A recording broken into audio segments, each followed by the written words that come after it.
that time, a lot of this occurred in Africa. Like Jesus, when they fled, where did they flee to?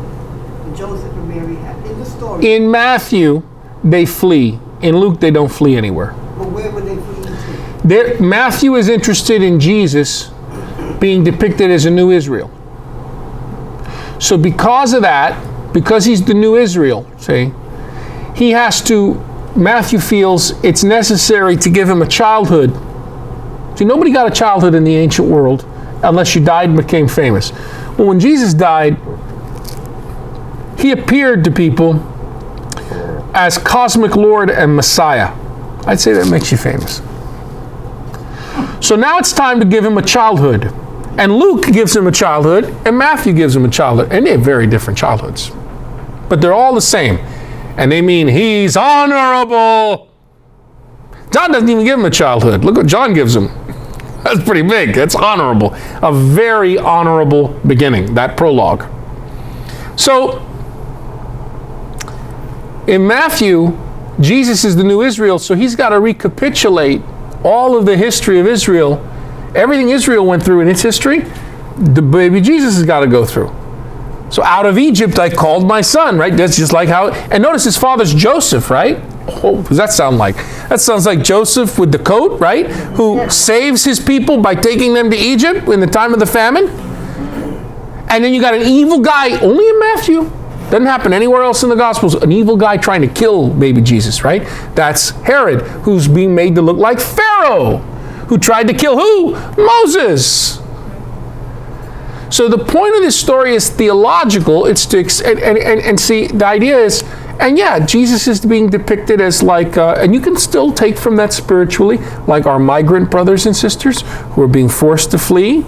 You know, it's funny, we're setting up little Christmas nativity creches. How hypocritical. They're little, you like to go by all of them, go look at those Middle Eastern people on your lawn that you got there. See those pretty Middle Eastern people, aren't they nice? That's great. Can you imagine if we actually had Syrians staying out on our lawn? Oh my God, that's ISIS! Get the shields up! I mean, like that. So suddenly Jesus goes out the window. You understand what I'm saying? So, you know, we go from like Jesus to like Arnold Schwarzenegger in The Predator in about like, 25 seconds. That's funny. Maybe we're not too informed by the light. Huh? Yeah. Yeah. Everyone always knocks on the rich and famous, of course, and of course they're limited by what they have. And they might be more limited, they might be less. It depends on who they are individualistically, how they are on the walk. But also we get limited as well. We get limited by our core beliefs, our faiths, and stuff that we say is definitely true and is basically what it's a must for us. Okay? It's basically our right way. It's our holy way, or it's our proper way. Yeah. And then from doing that, basically, we limit out a whole bunch of other stuff that's not around us, and then basically, or that we at least that we don't see, is we have those little blinders possibly. And then what happens from that is, hence you have the fear of something that you don't understand or comprehend. And you can't learn anything new. You got to shut it out. Exactly. Yeah. And it's a whole defense mechanism where basically you are stuck as well. And I just want to make sure that everyone knows that not only, of course, rich people have their own problems as well, Sure. Well, they also do have their own stuff. They need to make sure we don't get stuck in through constant transformation. That is a fantastic commentary. And we have to understand this both and, right? So there's things that we get in our tradition that are wonderful and very important guidelines. We're never supposed to be enslaved by them, but we don't have to abandon them either. The other thing that we have to look at is what Raven says is so true.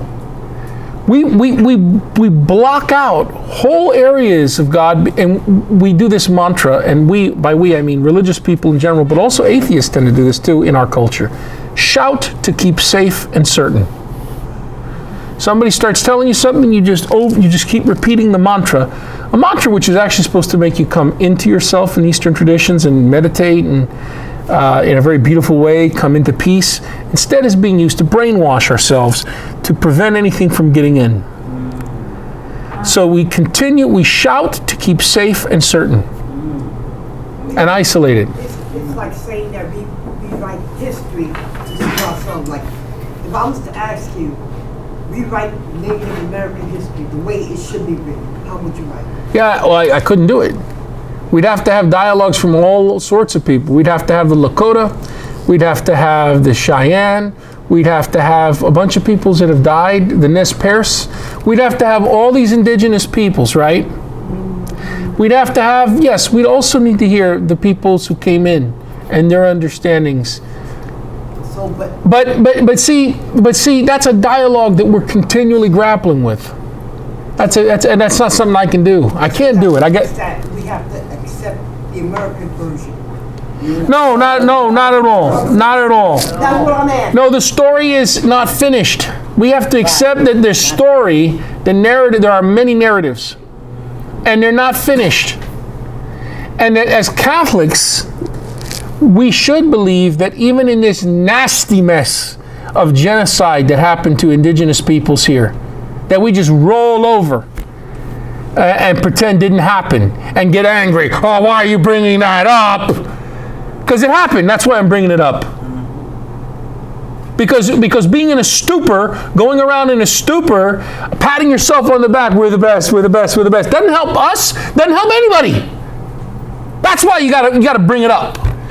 But see, as we bring it up,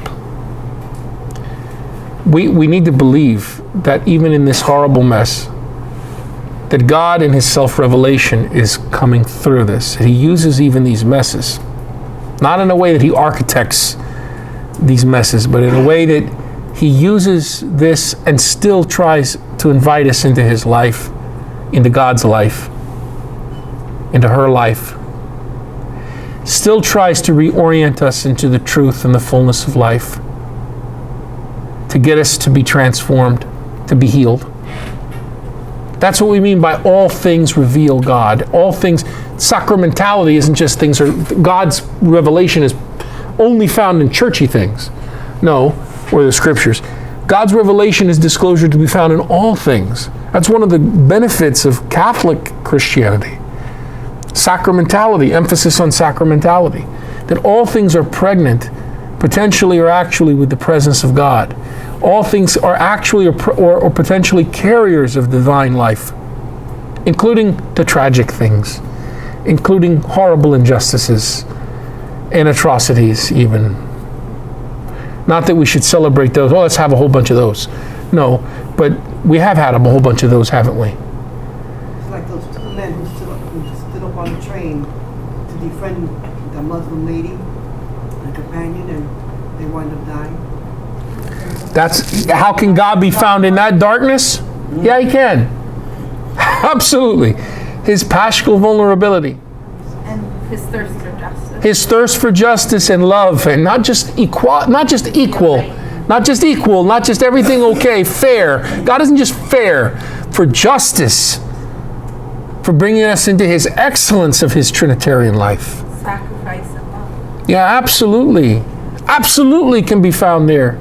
Can be found in when a person who's had privilege his or her whole life live in a certain way and participated in unjust structures, opens their eyes and says, oh my God, what have I done?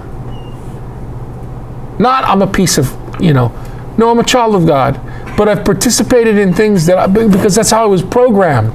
And life is a waking up process. We all got to wake up. Yeah, Joe. We all have to wake up. But we don't wake up. We had these Catholics on the beach, made them kneel and they cut off their heads. They had the busload of Catholic children. This is all in, Yeah.